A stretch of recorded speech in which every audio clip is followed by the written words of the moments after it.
Well, friends, very good morning, all of you. Welcome to Success Mantra by J. Malik. I am JP Malik before you. Today, we will discuss companies MOA and AOA, Memorandum of Association and Article of Association के बारे में जानेंगे.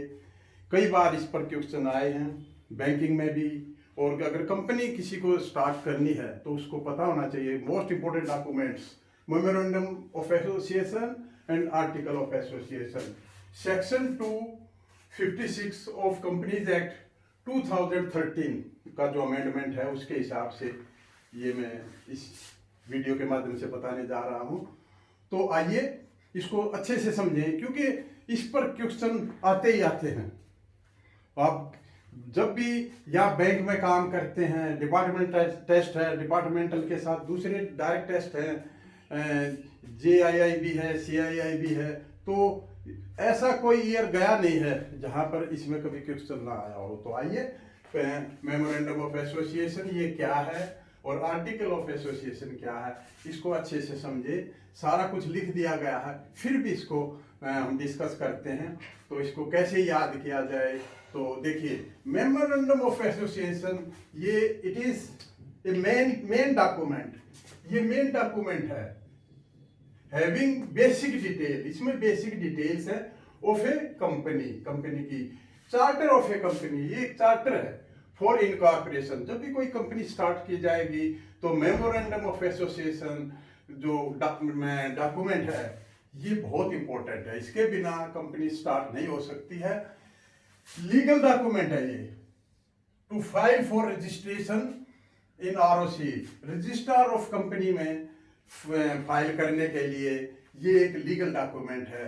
एक तरह से ये notice to general public इसी से पता करती है कि कंपनी का क्या बिजनेस है, कंपनी की क्या लायबिलिटी है, ये सारा कुछ कैसे सब्सक्रिप्शन होगा, ऑब्जेक्ट क्या है, पर्पज क्या है, ये सारा इससे मेमोरेंडम ऑफ एसोसिएशन बताएगा. उसको पढ़ने से पता लगता है कि कंपनी क्या है.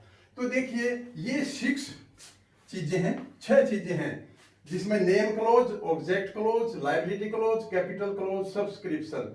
6 चीजें हैं. ना तो ये 5 हो सकती, ना ये 6-7 हो सकती. तो ये 6 फिक्स हैं. तो इनको मैं ये भी बताऊंगा कि टिप्स इसको याद कैसे किया जाए. लेकिन फिर भी देखिए component parts of memorandum of association में क्या है. नेम क्लोज, कोई भी कंपनी अगर आप एस्टेब्लिश करेंगे सबसे पहले उसका नाम होना चाहिए, और not to be the same as any existing company.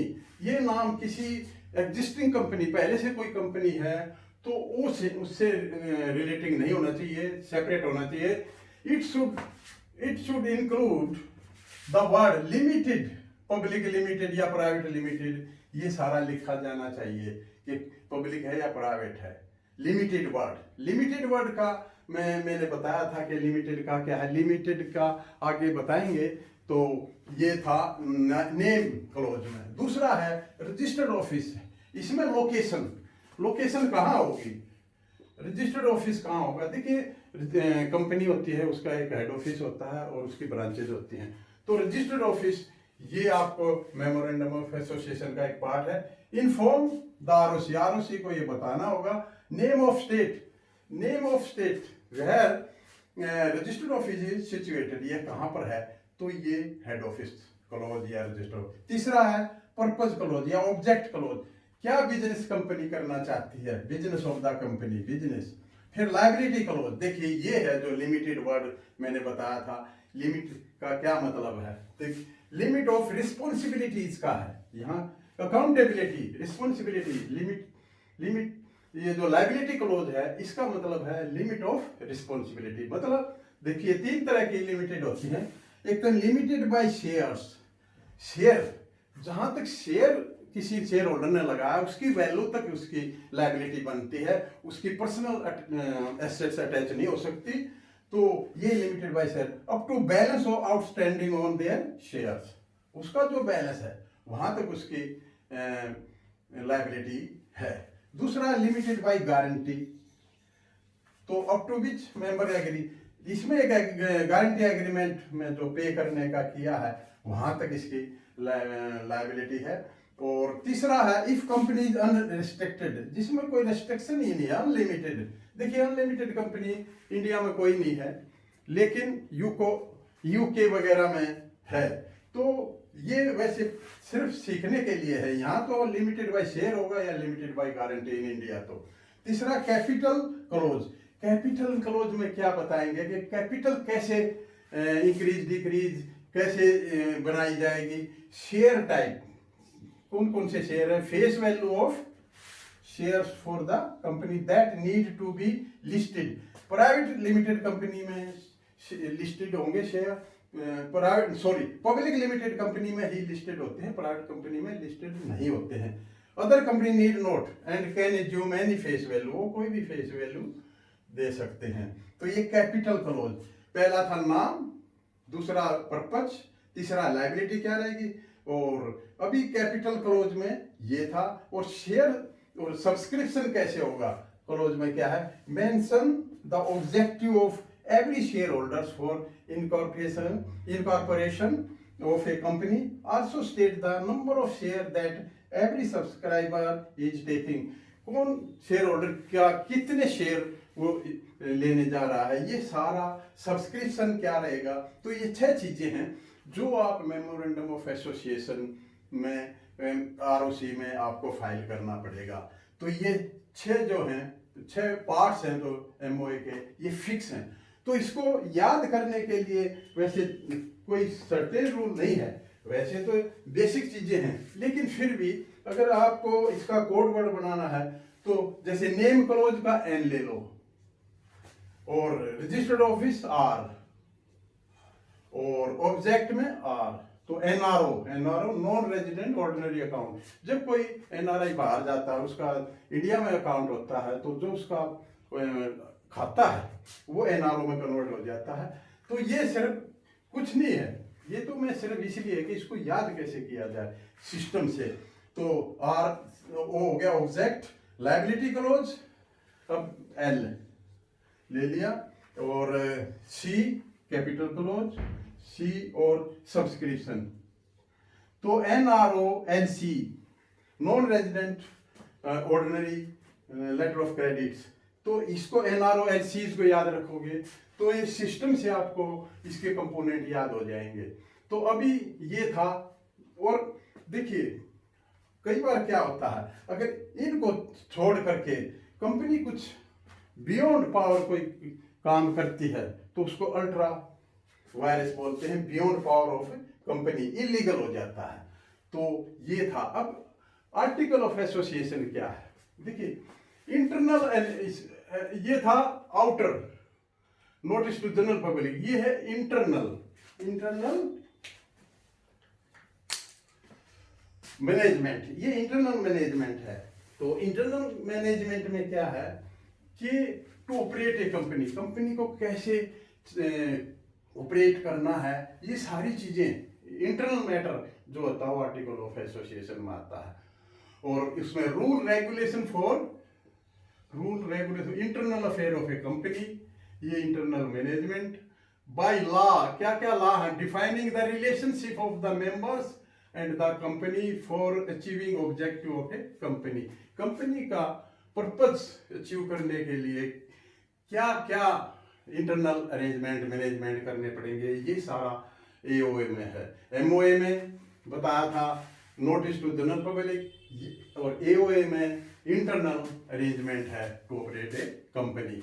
अब component of article of association इसके क्या है, जैसे अपॉइंटमेंट ऑफ डायरेक्टर को कैसे अपॉइंट करना है, देयर पावर्स, क्वालिफिकेशन, रेम्यूनरेशन, ये सारा आर्टिकल ऑफ एसोसिएशन में इसका प्रोविजन होता है। तो जनरल मीटिंग एंड प्रोसीडिंग्स कब होनी है, बोरोइंग पावर्स ये क्वेश्चन कई बार आया है कि ये किसका पार्ट है, whether it is a part of MOA और एओए। तो ये ध्यान रखना है क्योंकि इंटरनल अरेंजमेंट है बोरोइंग पावर्स, तो ये आर्टिकल ऑफ एसोसिएशन का पार्ट है, आर्टिकल ऑफ एसोसिएशन। अब reserve and distribution of dividend, reserve कितने रखने हैं, डिस्ट्रीब्यूशन ऑफ डिविडेंड कैसे होना है टू द शेयर होल्डर्स, ये सारा एओए में आता है। Voting right voting right of members, meeting में जो वोटिंग राइट होता है तो उसका क्या रहेगा, बाय पोल होगा या प्रोक्सी, मैनर ऑफ वोटिंग, ये इसमें आ जाएगा। शेयर कैपिटल, शेयर कैपिटल को कैसे आपको इंक्रीज डिक्रीज करना है, तो राइट ऑफ शेयर होल्डर्स के क्या राइट रहेंगे, ये सारा एओए का पार्ट है। अकाउंट एंड ऑडिट, उसका ऑडिट कैसे करना है, कितने पीरियड के बाद करना है, subject to the provision of the AOA. Share warrant is a bearer document, ये एक बियरर डॉक्यूमेंट है relating to the title of shares. Public company can issue, private company can't issue, इसको नहीं कर सकती। तो शेयर वारंट क्या है, या इसको स्टॉक वारंट भी कहते हैं। Document issued by a company that give the right to buy और सेल, आप बाय और सेल कर सकते हैं the company share at a, इसमें क्या होता है, स्पेसिफिक प्राइस पे, बेटर प्राइस, स्पेसिफिक प्राइस पर, एट ए लोअर कॉस्ट पर, at a particular date within a fix और सेट पीरियड। एक इस पर सारा पहले से फिक्स होता है, इस पर अच्छी रेट ऑफ इंटरेस्ट मिल जाता है। तो ये, लेकिन इसके कुछ नुकसान भी हैं शेयर वारंट के। जैसे शेयर वारंट में क्या होता है कि इसमें डिविडेंड नहीं मिल सकता, शेयर वारंट होल्डर को डिविडेंड नहीं मिलेगा और कोई वोटिंग राइट भी नहीं होता है। तो कहने का मतलब है ये शेयर वारंट जो है ये एओ में का पार्ट है। लियन ऑन शेयर्स, शेयर का लियन कब हो सकता है, to retain possession, possession retain हो जाता है इन केस ऑफ, अगर in case member is unable to pay his debt to the company, company का कोई डेट है और वो नहीं दे तो उसका लियन मार्क होता है।